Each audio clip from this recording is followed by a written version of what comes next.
voice over LTE became something which was in the public domain and an issue which was being discussed probably around about 18 months ago. At that point, there was a perception within the industry that voice over LTE solutions were becoming slightly fragmented. There are 3 solutions which have been identified right now which are associated with the term. There's one called CS Fallback, where you have a phone which has LTE capability, but if you're about to make or receive a telephone call, it actually falls off of LTE connection and falls back to either 2G or 3G, and hence uses the traditional CS technology to allow the voice call to be terminated or originated.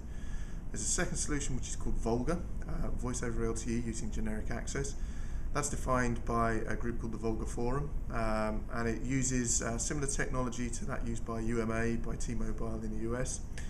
And then there's a third solution which until recently had been kind of considered to be something fairly loosely defined within 3GPP, and there's been a kind of an assumption that voice over LTE would be supported using some kind of IMS implementation.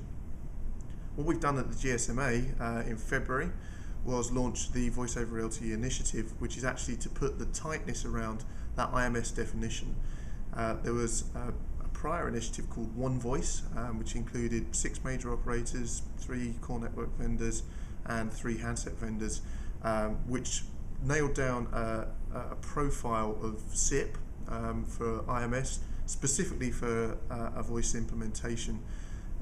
Once that was launched in November 2009, the participants in that initiative looked for somewhere to kind of give a degree of increased legitimacy, and they approached GSMA, and that's what led us to launch the work which we announced at the Mobile World Congress in February.